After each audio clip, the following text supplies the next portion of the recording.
दोस्तों, Allahabad high court के जज जस्टिस शेखर यादव आपको याद हैं?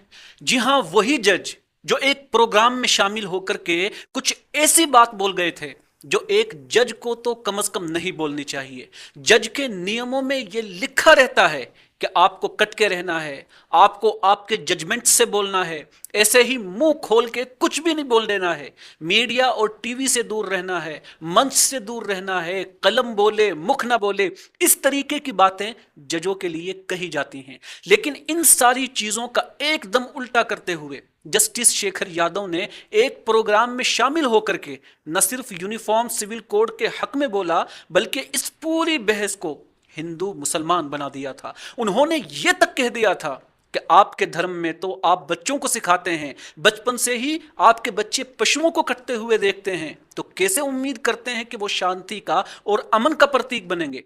आगे जस्टिस शेखर यादव ने कहा था कि हमारे यहां पर जो कुप्रथाएं थी, बुरी रस्में थी यानी हिंदुओं में, वो हमने हटा दी, धीरे धीरे हमने उनको कम किया, उनको सुधारा, इस तरीके की बात की। इतना ही नहीं, उन्होंने मेजोरिटेरियन रोल के बारे में यानी बहुसंख्यावाद के बारे में भी बात करते हुए कहा कि जो बहुसंख्यक समाज है वही तय करता है, वही निर्धारित करता है कि किस तरीके से देश चलेगा।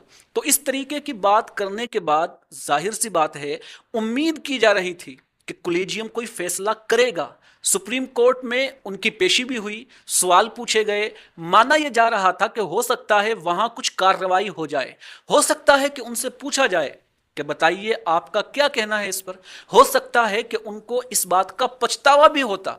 इसके साथ साथ बहुत सारे सांसदों ने उनको हटा देने की, उनकी बर्खास्तगी की, उनको इम्पीच करने के लिए भी एक मोशन पास करने की बात की थी, या कह लीजिए बात को आगे बढ़ाया था। चीफ जस्टिस को एक चिट्ठी भी उस वक्त जो है बरिंदा किरात ने लिखी थी, लेकिन अब अपने जवाब में ऐसा लगता है कि जस्टिस शेखर यादव ने यह तय कर लिया है कि ना तो मैं माफी मांगूंगा और ना ही मैं अपने शब्दों पर वापस जाऊंगा, यानी ना मैं अपने शब्द वापस लूंगा, बल्कि मैं अपने उन अल्फाज पर खड़ा रहूंगा। दोस्तों, ये पूरा मामला क्या है, आइए आपको इस वीडियो में हम बताते हैं। आदाब, मेरा नाम है सैयद हैदर हसन। इंडियन एक्सप्रेस में एक खबर छपी है, आपको जैसे कि याद होगा 17 दिसंबर के बाद दिल्ली में सुप्रीम कोर्ट के जो जजेस की कॉलेजियम है, उन्होंने जस्टिस शेखर यादव के बयान के बाद, जो बयान मैंने अभी आपको बताए, इसके बाद उन्होंने उनको बुलाया था और कहा था कि भाई आप अपनी वजाहत या एक्सप्लेनेशन दीजिए। तो अब लगभग एक महीने बाद, 17 दिसंबर की बात है, और अब ठीक 17 जनवरी यानी 2-3 रोज पहले, पूरे एक महीने बाद यह खबर सामने आती है जिसमें लिखा हुआ है कि जस्टिस शेखर यादव ने हाई कोर्ट के अंदर अपने जवाब में यह बात बोली है कि उनको कोई पछतावा नहीं है इस बात का। यह हाई कोर्ट के चीफ जस्टिस को उन्होंने लिख करके दिया है कि हमने किसी भी कानून का वायलेशन नहीं किया है और जो मैंने बोला है वो एकदम बिल्कुल सही बोला है। अब आपको ये बताते हैं कि एग्जैक्टली बोला क्या है।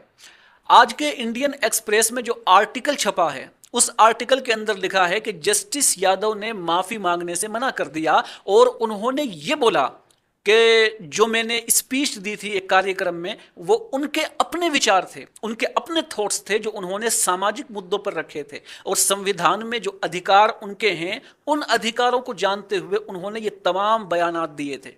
आपको याद होगा कि 8 दिसंबर को विश्व हिंदू परिषद का एक फंक्शन था जिसमें जस्टिस शेखर यादव शामिल हुए। तो आप ये समझिए कि वीएचपी के एक फंक्शन में एक सिटिंग जज, रिटायर्ड जज भी नहीं बल्कि सिटिंग जज शामिल हुए, और इसके बाद उन्होंने यूनिफॉर्म सिविल कोड पर न सिर्फ अपना मत रखा जो कि जजेस का जो कंडक्ट है उसके एकदम खिलाफ है, बल्कि इसके बाद उन्होंने, जैसे कि आप जानते हैं, उस पूरे मामले को हिंदू मुस्लिम का रंग भी दे दिया था। इसमें जो तमाम चीजें हैं वो मैंने अभी थोड़ी देर पहले आपको बताई भी। तो बहुत क्लियरली उन्होंने अब अपनी चिट्ठी में यह साफ साफ बोल दिया है कि मैं कोई माफी नहीं मांगूंगा, क्योंकि मैंने ऐसी कोई बात नहीं बोली जो कि मेरा संवैधानिक अधिकार नहीं है। तो ये तो हो गई उनकी हाईकोर्ट में दिए हुए जवाब की बात। अब इसको लेकर के कुछ सवाल उठते हैं। पहला सवाल तो यह है कि आगे क्या हो सकता है। आप जानते हैं कि जज को इम्पीच करना इतना आसान नहीं होता। इसमें जो प्रक्रिया है वो कुछ इस तरीके की है कि धीरे धीरे करके ये जरूर हो सकता है कि कॉलेजियम उनको काम कम दे या काम उस तरीके से ना दे जो अपने आप में एक सजा की तरह देखा जाए। एक तो ये हो सकता है। दूसरी चीज, अगर आप बात करते हैं पार्लियामेंट की, तो पार्लियामेंट में इंपीचमेंट के लिए विपक्ष के पास क्या इतने सांसद होंगे कि वो इस इंपीचमेंट मोशन को पास करा के ले जाएं? अब तक तो हमें ऐसी स्थिति कहीं से भी नजर नहीं आती। और इन सब चीजों में जो सबसे बड़ी बात है ना, कि उनके स्टेटमेंट्स का पॉलिटिकल इंपैक्ट क्या होगा। जुडिशियल इंपैक्ट तो यह है कि वो अपनी बात कहते चले जाएंगे और उनको कोई रोकने वाला नहीं होगा, किसी तरह की कोई तकलीफ नहीं होगी, 2026 तक वो जज रहेंगे। अब उनको हम देखते हैं कि राजनीतिक समर्थन भी मिलना शुरू हो गया है। इलाहाबाद हाईकोर्ट कहां है? उत्तर प्रदेश में। समर्थन किससे मिला? उत्तर प्रदेश के चीफ मिनिस्टर योगी आदित्यनाथ से, जिन्होंने दिसंबर के महीने में खुल करके जस्टिस शेखर यादव के समर्थन में बोला था। उन्होंने कहा था कि अब तो जज भी खुल के संवैधानिक रूप से अपनी बात नहीं रख सकता। तो जैसा कि आपने योगी आदित्यनाथ के उस बयान में सुना था कि वो खुल करके राजनीतिक रूप से, सियासी रूप से जस्टिस साहिब के समर्थन में आ गए थे, तो क्या अब ये जस्टिस शेखर यादव के लिए एक पॉलिटिकल ओपनिंग की तरह देखा जाना चाहिए?